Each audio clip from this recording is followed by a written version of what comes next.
So now we're going to jump out here and bootstrap our APIC. We're going to use the information that you guys saw within the use case from the previous kind of theory video in the upper left-hand corner here. So the TEP pool, or the tunnel endpoint address pool that we're going to be pulling from, we're just going to provision 10.0.0/8. You want to make sure that you have enough addresses in there to accommodate your entire fabric size, and we'll see how these are actually allocated once we discover our leaves and our spines, because they use a few more than you actually know out of this pool. So you want to make sure that there's more than enough addresses there for the kind of end game of your fabric, right? So think about how big you think your fabric's going to be in 10 years, and you want to make sure there's enough addresses within this pool to accommodate all of the leaves and all the spines that you're actually going to add. We're going to use an infrastructure VLAN, or what they refer to as an infra VLAN of 4. Again, you want to make sure that this VLAN's not in use within your production environment. You could run into some problems there, especially if you're extending out to an AVS or something of that nature. If it's a duplicate VLAN, okay? So we want to make sure that this VLAN is not in use. We're just going to use a static VLAN of 4. And then the bridge domain multicast range, so these are going to be the multicast addresses that are used for the bridge domain communication within the VXLAN overlay. So you want to make sure that, again, you have enough multicast addresses within this range to accommodate all of the different bridge domains that you might have within your ACI environment. Typically, these won't ever leave the fabric, so if you do duplicate something that's used in production, it shouldn't matter too much, but again, it's best practice if we try to differentiate those somehow and keep them completely separate. So this is the information that we're going to use as we bootstrap our APIC. What I'm going to do is go full screen here. We're going to be doing our configuration through the SimC, and what I did is actually it wasn't me who went out there and did it, but when we first got the hands on the APIC, it's just a C-Series server. Matter of fact, I've got a picture right here. What we have is a Generation 1 APIC controller, and I believe these were the C200 M2s. And then now we have the Generation 2, which is what we're using here, which is the C220 M4. A little bit physical difference between the two, but the ports remain pretty much the same, though they're in kind of different locations. What we have is like these ports up here where we see 2 and 2. These are the ports that actually go off to the fabric. So the APICs usually dual home to the different leaf switches. So those are going to be these fabric ports that you guys see hanging off. We have the dedicated SimC port. We have the modular LAN on motherboard ports, and then the out-of-band management ports, which are dictated here by the numerical value 5. So what we typically do is the first time that we go in here to boot this sucker up, we usually hook up a keyboard, video, and mouse. You guys can see the VGA input here, and then we have some USB ports over here. So what we do is we hook up the KVM, and then as this guy's booting up, you're going to hit F8, and you're going to go into the SimC configuration utility. So once you get in there, you can set the SimC address, the gateway. You could tell it how you want to connect, whether you want to use the dedicated SimC port, whether you want to spread that across the MLOM or modular LAN on motherboard ports, I think, which is what we're doing here. And this will allow you to gain access through the SimC in order to bootstrap this APIC. Mind you, you could just let this APIC boot all the way up, and have your monitor here hooked up to this VGA port, and your keyboard and your mouse hooked up to the USB ports, and you could bootstrap it that way. But that's kind of hard for us to have remote access to unless you have a network-based KVM kind of available to you. So what we're going to be doing here is we're actually going to be using this APIC SimC. Okay. So again, let's cruise back over here and we'll take a look at this SimC, see how they've actually got it configured. So if we go over here to admin, we'll go to network. Oops. Let me log back in here.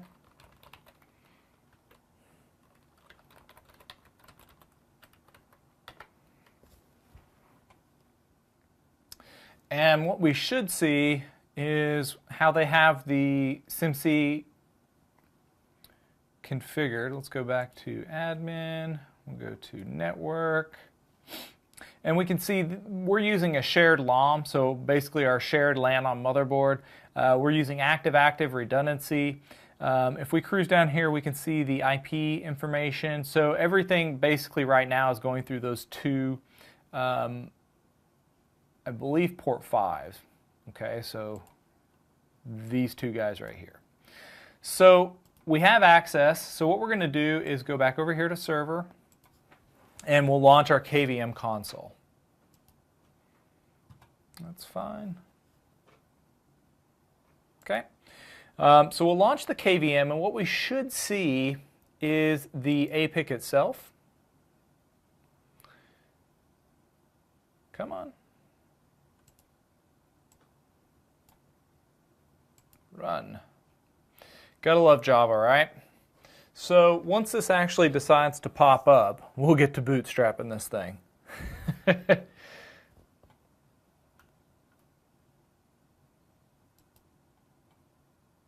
It's thinking about it.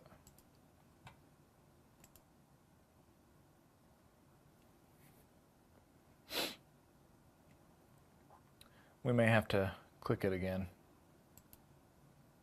There we go. Okay. So as soon as this launches, you guys will see basically the screen that you get if you were to plug a monitor in and let that sucker boot all the way up. It's kind of being a little turd bucket, isn't it?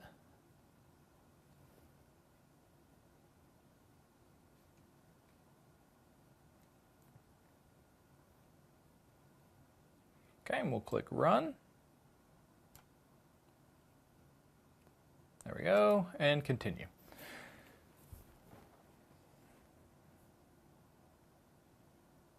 Okay, so now we have our KVM console. We'll kind of expand it a little bit here so that we can see it. Let's hit enter. And we see an APIC 1 login. That is not right.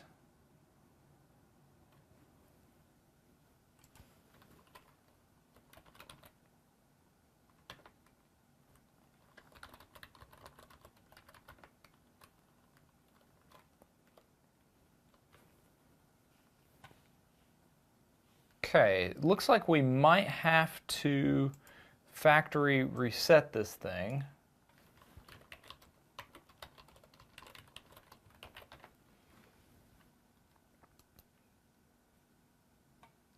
Which I thought we did.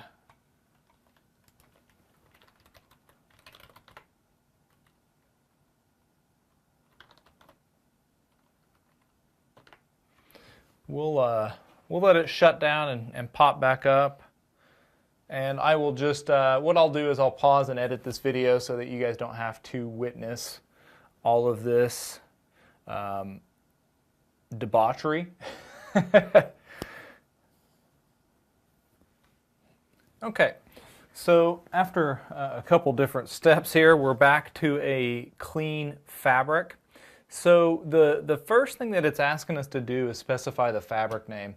Again, this doesn't really have any huge bearing on anything production-wise, so I typically will just leave this at the default. And anything that you see kind of within the brackets here is the default value. So I'm just going to go ahead and hit enter there.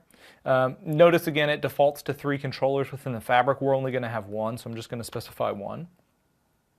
So this controller ID, usually it's going to be a range, so since we put a 1 in here, the values that are valid are 1 to 1, so we're just going to leave the default of 1. I'm also just going to leave APIC 1 as the name of this controller. It's quite literal, and I for one like that. So we see here 10.0.0, actually, yeah, I'm not using 10.0.0.8, I'm using 10.0.0/16. So I need to change my slide there. So I'm going to go ahead and just leave this again as the default value. Notice, so this is the infrastructure VLAN. They tell us the infrastructure VLAN ID should not be used anywhere else in your environment and should not overlap with any reserved VLANs on other platforms. That was a big deal because, as we all know, NXOS has some reserved values. So we want to make sure that whatever we put in here does not override one of those default values. So again, typically NXOS is going to use 128 VLANs as internal VLANs. We want to make sure that we're not specifying an infrastructure VLAN that falls within that range. So I'm just going to go ahead and specify 4 here. The bridge domain multicast addresses, so again, we're going to use the default of 225.0.0.0/15, so I'll just hit enter there. Out-of-band management. So again, this is going to be one of those 2 port 5s that we saw earlier over here, so we can see port 5 over here and then port 5 over here. So these are going to be our out-of-band management ports. So we're going to be able to put an IP address on those guys to basically get SSH access to get our GUI access to the APIC web page. So I'm not going to use any IPv6, so I'm going to go ahead and leave no there. But as for IPv4, we are going to be using that. So what I'm going to do is I'm going to go ahead and specify an IPv4 address to use. So we're going to use 172.16.31. We'll use,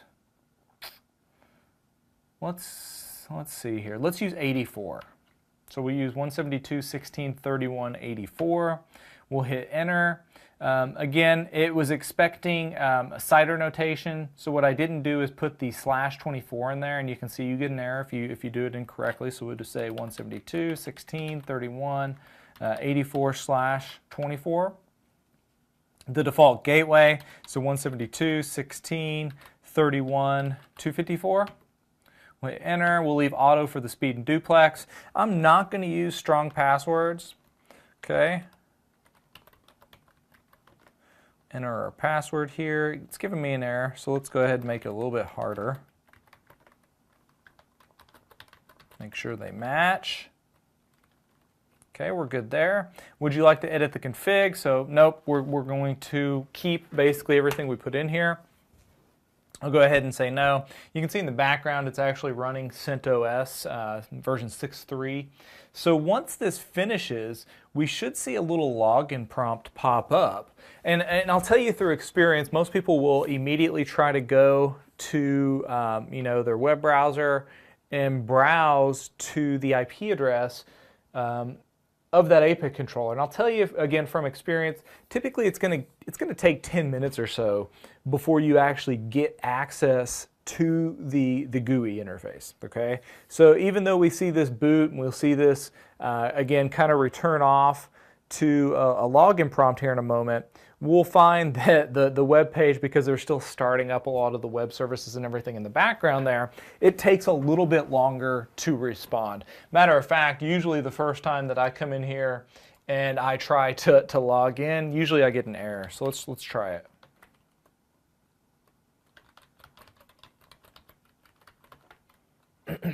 Yeah, see, I get an error there. I know I didn't fat finger that either. I was really careful. We'll even try again. But again, they're still starting some services and whatnot in the background. So if you're doing labs with ACI, don't freak out right away when it doesn't respond, because again, they have to kind of crank stuff up in the background. But as soon as that comes up, we'll hop over into the web page and we'll begin our Fabric discovery process.